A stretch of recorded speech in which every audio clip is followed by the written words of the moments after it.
بسم اللہ، الحمد للہ والصلاة والسلام علی رسول اللہ۔ اللہ کی توفیق سے 27 محرم الحرام 1446 ہجری بمطابق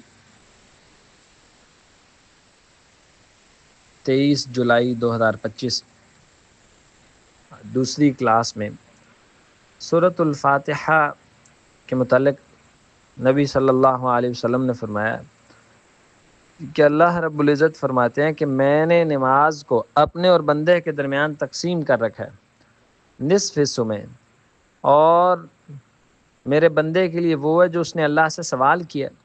جب بندہ الحمد للہ رب العالمین کہتا ہے تو اللہ سبحانہ و تعالیٰ فرماتے ہیں میرے بندے نے میری حمد کی، اور جب الرحمن الرحیم کہتا ہے تو اللہ سبحانہ و تعالیٰ فرماتے ہیں میرے بندے نے میری ثنا کی، اور جب مالک یوم الدین کہتا ہے تو اللہ رب العزت فرماتے ہیں میرے بندے نے میری تمجید، میری بزرگی اور بڑائی بیان کی، اور کبھی فرماتے ہیں کہ میرے بندے نے اپنا آپ میرے سپرد کر دیا۔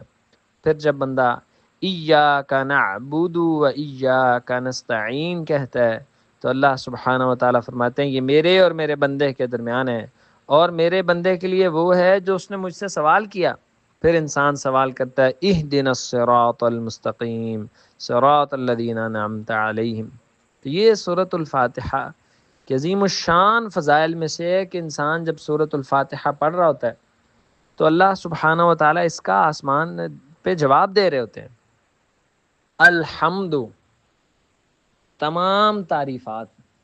اللہ اصل میں کسی کی تعریف کی جاتی ہے یا اس کی شان اور بڑائی کی وجہ سے، یا اس کا شکر ادا کرنے کے لیے، اس کے احسان پر اس کا شکریہ ادا کریں۔ تو الحمد میں یہ دونوں قسم کی تعریفیں شامل ہیں کہ شان اور بڑائی کے لحاظ سے بھی اگر تعریف ہے اور اگر شکر کے لیے بھی تعریف ہے، تو دونوں کیفیتوں میں سب سے زیادہ تعریف اللہ سبحانہ و تعالیٰ وہ اس کے لائق ہے۔ الحمد للہ، اللہ کے لیے، رب العالمین جو تمام جہانوں کا رب ہے۔ تو جب آپ نے اس کلاس کا سبق سنانا ہے تو اس کے ادائیگی اور تلفظ اور تجوید میں بہترین انداز سے ادائیگی کی کوشش کرنی ہے۔ الرحمن، رحم کرنے والا، الرحیم، بہت زیادہ مہربان۔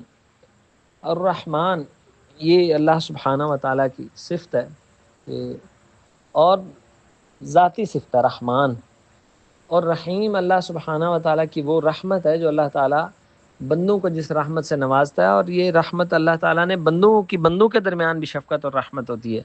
اگر وہ نہ ہو تو کوئی مادہ اپنے بچوں کو دودھ نہ پلائے۔ مالکی جو مالک ہے یوم الدین، قیامت کے دن کا۔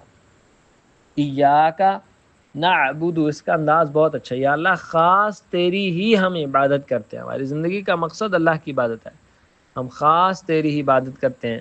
وَإِيَّاكَ، اور خاص تجھی سے، نستعین، مدد مانگتے ہیں۔ اہدنا الصراط المستقیم، یا اللہ ہماری اہدنا کی تفسیر کے صحابہ اور سلف صالحین نے کہ ثبتنا، یا اللہ ہمیں ثابت قدم رکھ، یا اللہ ہمیں دکھا صراط راستہ۔ اور صراط راستے کی کچھ تفسیر کی گئی ہے، کسی نے کہا کہ اس سے مراد اسلام ہے، کسی نے کہا اس سے مراد نبی صلی اللہ علیہ وسلم ہے، کسی نے فرمایا کہ اس سے مراد قرآن ہے۔ صراط راستہ الذین انعمت علیہم، ان لوگوں کا جن پر آپ نے انعام کیا، غیر المغضوب، نہ کہ ان لوگوں کا راستہ جن پر آپ کا غضب ہوا، ولا الضالین، اور نہ ان کا راستہ جو گمراہ ہوئے۔ اور اللہ کا غضب یہودیوں پہ ہوا اور گمراہ عیسائی ہوئے۔ عیسائی علم نہ حاصل کرنے کی وجہ سے، جہالت کی وجہ سے گمراہ ہوئے، اور یہودی اس لیے ظالم ٹھہرے کہ انہوں نے علم حاصل کرنے کے بعد اس علم پہ عمل نہیں کیا۔ تو علم سے پیچھے رہنا اور جہالت کی بنیاد پہ کرتے رہنا یہ بھی بہت بڑی گمراہی ہے، اور علم آ جائے اور پھر اس پہ عمل نہ کرنا اور جہالت اختیار کرنا یہ بھی بہت بدترین قسم کے جرائم میں سے یہ جرم ہے۔ تو یہودی اور عیسائی جیسا یا اللہ مجھے نہ بنا دینا۔ اللہ تعالی ہم سب کا حامی ناصر ہو۔ وما توفیق الا باللہ۔